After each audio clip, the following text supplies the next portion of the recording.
Hello, it's Mr. Stevens here on the 2nd of July, and this won't quite be the last of these video assembly messages, but I'm guessing it's going to be among the last, okay? But I will stay in touch with you, alright? I hope everyone's getting on okay at home and at school. I've seen a lot of you in. I haven't been in every day, but I've been in for a fair few of the days then Year 10 students have been in alongside Year 12.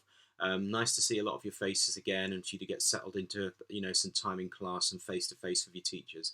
It hasn't been normal, of course it hasn't, but it's been a chance to get used to things again, and hopefully you feel a bit more reassured, and you've had that contact, and it's really maybe giving you a boost forward with your momentum, with the learning on top of the learning that you were doing at home and doing online. Okay, now it's learning that I want to talk about first. Now, we've understood that throughout the whole of this lockdown period that many of you have had other concerns, and we've as a school have taken a very sort of gently approach. We haven't wanted to push and really to pressure you into getting stuff done at home. We've been aware and we've wanted to support you working at your own pace because you've had your own concerns to deal with, go way beyond schoolwork, but to do with families and to do with the virus as well, okay?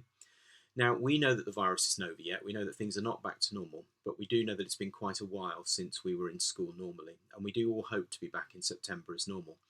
But there are some minimum sort of, points that we'd like you to reach with all of your subjects, okay? Because for some students, you've easily achieved those, that minimum amount of work. You've easily met those deadlines. You've got to those key points in your work that you needed to. Some students haven't got there yet. And as I said, we're not saying that with any sense of pressure or blame, but we're just saying that these are the points that you will need to get to, so that we can get the momentum going properly again in September. And I think that particularly applies if you haven't yet been into school. Now, what we're going to do is we'll reach out to you, subject teachers, and it could be that comes from subject leaders as well, like the heads of subject. They're going to get in touch with me and with you and let you know what those key bits of work are, the minimum expectations that we will have expected you to do. All right? So it's essential that you meet those minimum expectations. Timescale, we're saying at the beginning of year 11. So we're looking at still, from when I'm speaking now, that's still 7 or 8 weeks away. That's 8 weeks away. So there's still going to be a large amount of time to approach that work and work on it on your own, your own space. I understand this idea about getting in the right headspace, okay? I sometimes, when you think about your work, you just don't want to go there. You cannot put yourself into that territory and you don't want to have anything to do with it. Again, I understand that. What you've got to do is start to prepare yourself. Think about it as sort of getting into the right area, the right territory, and then gradually you can then enter and get into the work when you're in that right headspace. But you must do that. You must get yourself into the area, so that you can cope and get that minimum amount of work done. All right. So that's work in terms of minimum expectations and in terms of getting stuff done. I'm aware that some staff have now started to send messages out, and I did say this a few weeks ago. They started to get in touch with you, send messages out, and they're not, pushing you to do the work. They're just saying, have you done this? Can we offer you any help? And they're just trying to nudge you along, because I think, those sort of messages are going when you maybe haven't handed stuff in that they were expecting, and you may be falling a bit behind some others in the group. As I said, there's no pressure with that. But if that offer of help is there, I would encourage you to take it. I would encourage you to, send a message back to the staff, ask them, see what help they can give you to get you up and running on it again as well. It's not meant to be unpleasant. It's meant to just be supportive and encouraging. And that's always been my mindset as well, as you know. Ultimately, I can encourage you, I can try and support you, but the responsibility for the work ultimately will come down to you.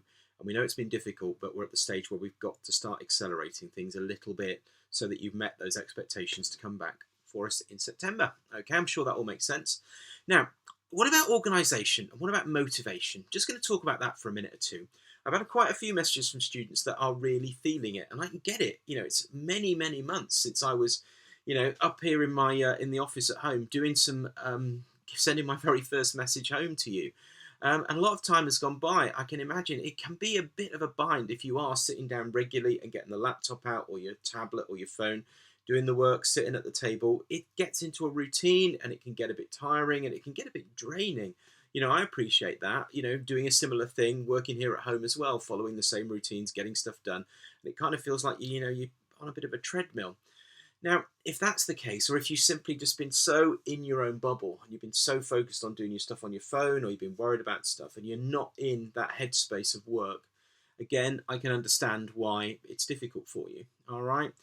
What can I say to motivate you? Well, at some point, as I've said, we have to engage and we have to get back to normal. And year 11, those exams and those GCSEs are going to come along, regardless of what's happened this year. The format and how those exams are figured might be slightly different. We don't know anything about that yet, but we've got to imagine that they are. And we've got to get ourselves back in the game, haven't we? So think of that. At some point, you are going to need to be ready, and you've got to be ready for year 11. Okay, you've got to be school ready, if you like. And I've already talked about this. But if you're not yet in that headspace, that is your job next. You've got to get yourself there. And if you're struggling yourself, chat, all right? Talk to people at home, whether it's mom or dad or someone's looking after you. Just say, oh, Mr. Stevens has said this today. I've got a work to do here. I've meant to have done this for science or for maths or whatever. What should I do about this? Get mom and dad to help. Now, I'm going to suggest some other things as well that are really useful to me in terms of organisation. And what I'm going to try and do is cut away from my image now and show you a screenshot of my Google Calendar. Now, whether you've got a laptop, a tablet, you've got your mobile, or whatever it is that you use, I imagine that nearly everybody, in fact, I'm pretty certain that everyone has got access to digital devices. Now, I find it really useful to use a calendar app. Okay, now whether you've got an Android or an Apple device, you've got some fantastic apps that you can use to help organize you, and they're going to be really useful to you in year 11 as well. Okay, you can see me just glancing at my phone here, and if I just flick up on here and click my calendar, all right, I'll click to a cutaway of this, but you can see that all of my day and all of the things that I've got planned come up like a timetable. Think of your day in sort of chunks of time, particularly if you're struggling with your motivation. If you think you've got from 10 o'clock in the morning until 6 o'clock at night to get stuff done, you think, God, what am I going to do with all that time? What do I do? You can feel a bit directionless. You can feel a bit lost within that. Of course, school day doesn't work like that. All of your times and your organisation timetables taken care of for you. What a calendar app can allow you to do is just to put stuff down in chunks of time. You can literally put in 20 minutes, another 20 minutes, another. And every week when I've sent the Monday bulletin to you, I've left the same advice in there. Think of chunks of time and concentration as always being in about 20 to 25 minutes. Most people can't concentrate longer than that. Even if that, you need to have a little break. Even if you just sort of like put your pen down or, put the screen off for a minute, just look around, just get up, come and sit down again. 20, 25-minute chunks are probably the most we can concentrate on. I'm sure you'll recognise that feeling when you're in an exam. You've been writing with your head down for a bit, and then you sort of look around and put your pen down for 30 seconds, you glance around, then you put your head down, you start writing again. That's your natural concentration span beginning to run out, and you just literally need to do a mini recharge. I would organise your day in chunks like that, and it's a lot easier to do. You feel like you've achieved something as well. If you say that you're going to check your school email and you're going to do it every Wednesday when your tutor messages you, then go ahead and put that in. Put it on your planner. Put it in 10 o'clock or 11 o'clock in the morning or earlier if you get up, whatever time it is at home. Put that in and tick it off that you've done it. There are lots of these sort of things available. I would recommend, if you've got an iPhone and you've got an Apple device, then I'd recommend using the Apple Calendar app. Okay, the used to be called iCal. I think it's just called Calendar now, and that works through iCloud, and so you can follow it on your phone, or if you can get it on a desktop as well. Works really well. Alternatively, if you've got an Android, or if you simply prefer using the Google stuff and use Chrome as a browser, I would use Google Calendar. They both work in a very similar way. They allow you to divide up your day into chunks of time, to color code it all. You can set yourself reminders, sort of buzz on your phone or on your screen, 10 minutes before you're meant to do something, or half an hour reminder you should have done this, after you've done this at this time.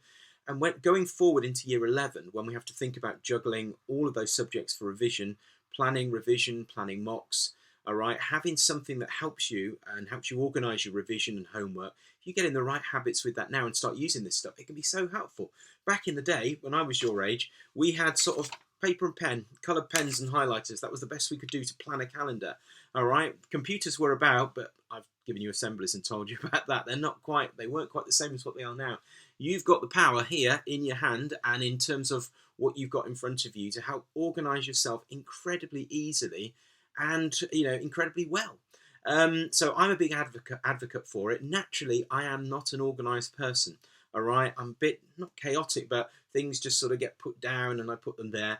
That's just naturally the way my brain works. I'm not super organized, but I've had to teach myself those skills. I've had to make myself organized, okay? Not only to do my job, but just to be organized as an adult.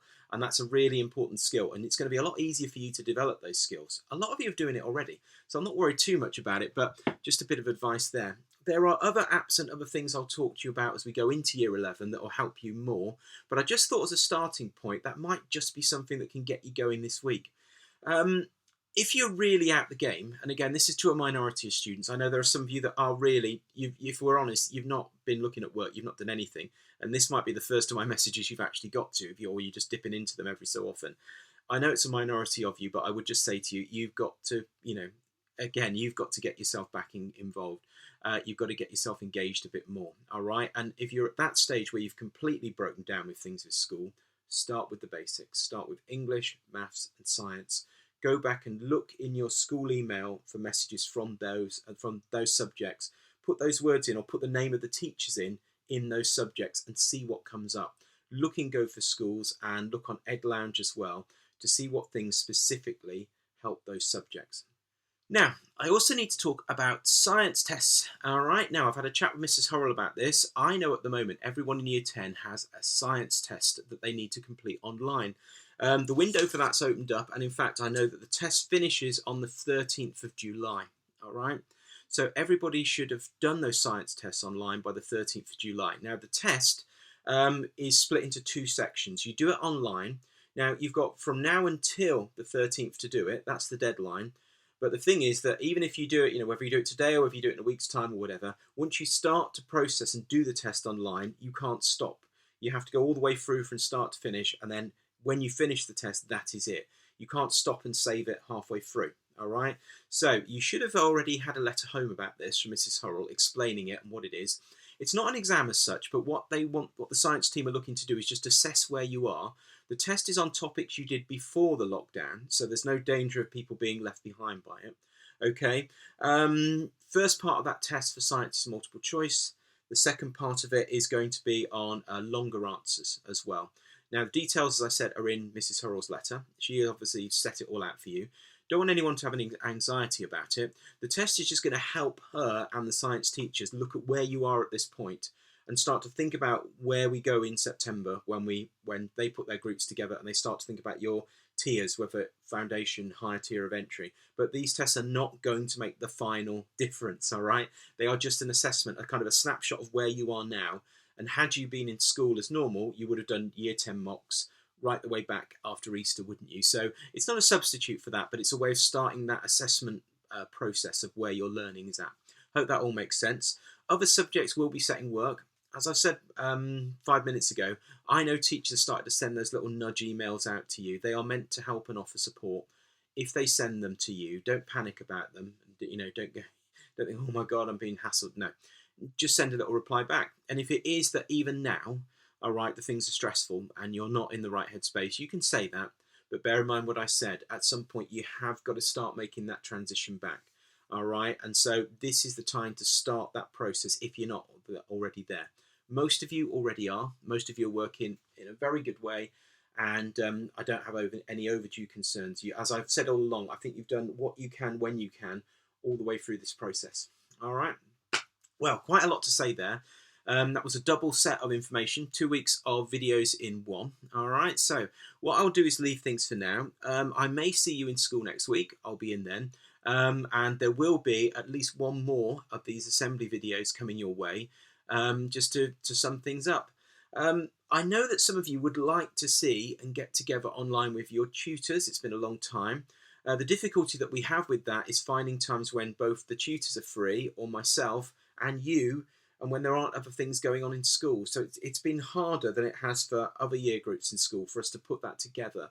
I'm guessing that at some point before the end of term, we're going to open up a live event so that we can have an assembly so that I can speak to all of you as well before we go. All right, but that's still more than 2 weeks away, or just over 2 weeks away. So we're not quite at the end of term yet, but it does feel that we are moving towards the end of things in terms of the formal term time. Okay, so like I said, a lot to say there, a lot to tell you there. Hope it all sort of makes sense. What I'm keen to do is just you know, what I'm keen to say is just, you know, keep doing what you're doing. Thank you for all messages that come through. I'm turning them around in between 1 and 2 days, and I'll continue to do that for you, I would think, you know. So do keep emailing me. There's the address there. And once again, have a good weekend. Stay in touch, and I'll see you all again soon. Bye then.